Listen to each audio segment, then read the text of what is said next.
Hello mga best friend, ayan, samahan niyo ako dito gumawa ng napakasimpleng dessert at kayang-kaya niyo ito mga mamis, mga best friend.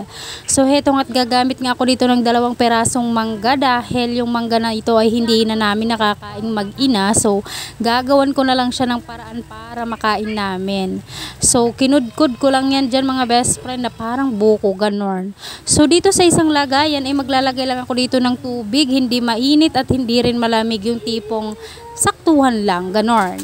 So, gagamit ako dito mga best friend ng gulaman. Ayan po yung aking ginamit. O, diba? Ayan, pinakita ko na sa inyo kung ano yung ginamit ko. So, tutunawin lang natin ito mga best friend ng very, very light. Yung tipong wala ka nang nakikitang buong-buong, ganon. So, tunawin lang natin ito mga best friend. So, mas maigi gumamit tayo dito ng whisk. Tama ba yung pronunciation ko? Yung ganyan ba yung parang matunaw lahat ng mga para maganda yung pagka ano natin, basta kung anong gusto nyong gamitin, yun na lang gamitin nyo, dami nyo sinasabi. So syempre tutunawin lang natin ito mga best friend hanggang wala na tayong makitang buo-buo dito.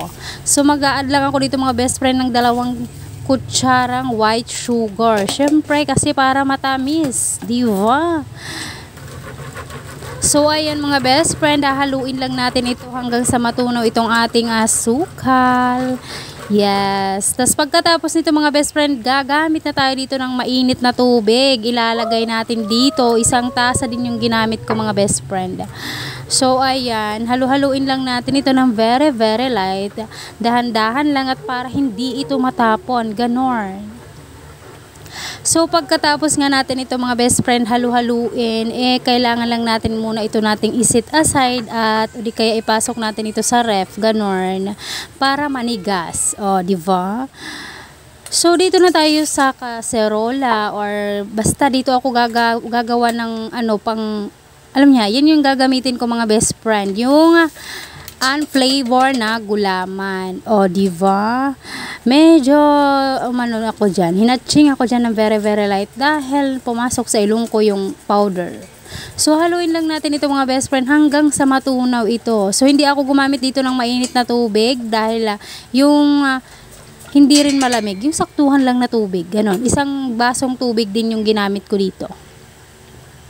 So, gagamit din ako dito mga best friend ng kondensada. O, diba? Para mas lalong sumarap itong ating ginagawa. O, gagamit din ako dito mga best friend ng all-purpose cream. So, kayo pong bahala kung yung hindi naman ganyan yung ano niya, texture niya. Yung sa akin kasi, galing kasi yan sa ref mga best friend. So, dahil hindi ko pa nga naluluto yung gusto kong lutuin na gagamit ako ng all-purpose cream. So, ginamit ko lang muna ito. So, haluin lang natin ito mga best friend hanggang sa matunaw lahat. O, diba? So, kailangan natin itong isalang sa apoy at painitin lang natin ito mga best friend. O, diba? Hindi na natin ito kailangan pakuluin. Papainitin lang natin ito ng very, very light dahil hindi nga tayo dito gumamit ng mainit na tubig. So, kailangan lang natin itong painitin. So, itong ginagawa ko mga best friend ay saktuhan lang ito sa 5 tao kung kasya or 4, ganon. So, kayo na pong bahala magdoble-doble nitong aking mga ginamit dito na mga mga ingredients. Wow. Dahil itong ginawa ko, sakto lang to sa 3 tao, 4, ganon. O, kung matakaw kayo, doblehin nyo na dahil sinasabi ko sa inyo mga best friend, pakasarap nitong ginawa ko. O, diba? Kapag mainit-init na pwede na natin itong hanguin.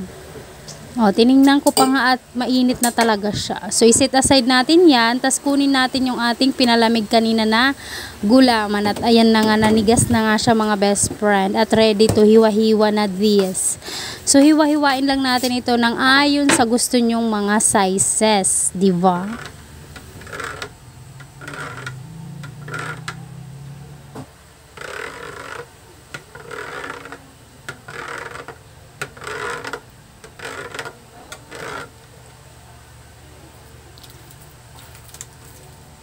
So, kapag ganyan, nahiwa na natin, ganyan lang natin mga bi. Oo, parang i-scramble lang natin sila, ganon. So, medyo napalaki nga itong aking mga hiniwa-hiwa, pero carry lang yan. So, ayan, nandito na nga tayo, bumalik tayo dito sa kanina na ating inano sa mainit na apoy. So, ilalagay lang natin dito ang ating inano na mangga. O, diba, parang ihalo lang natin yan dyan mga best friend at ibuhos natin dito.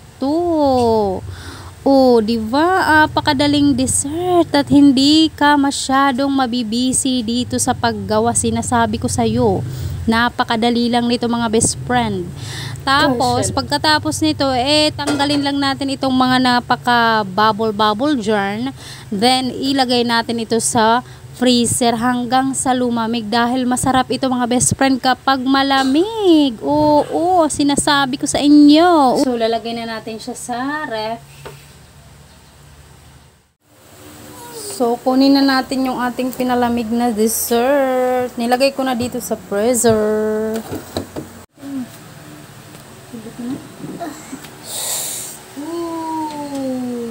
So that is where I do.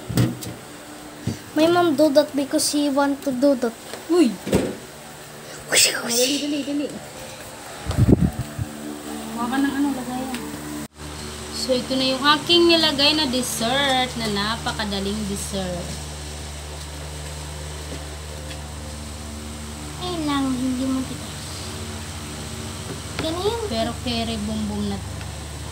Ay lang, basta may pagkain. Kung wala pa kayong naiisip na idea sa darating na Pasko at saka sa bagong taon, ay, try nyo na to mga best friend. This is so yummy. Kala ko yung ginagamit ko dito.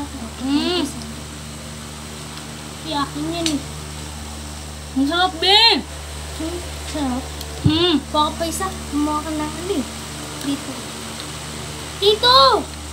Kumuha ka pa ng isa pang sandok. Huwag na to kasi inanuan ko na. Yaki. Ang sarap niya. Uy! Perfect to be.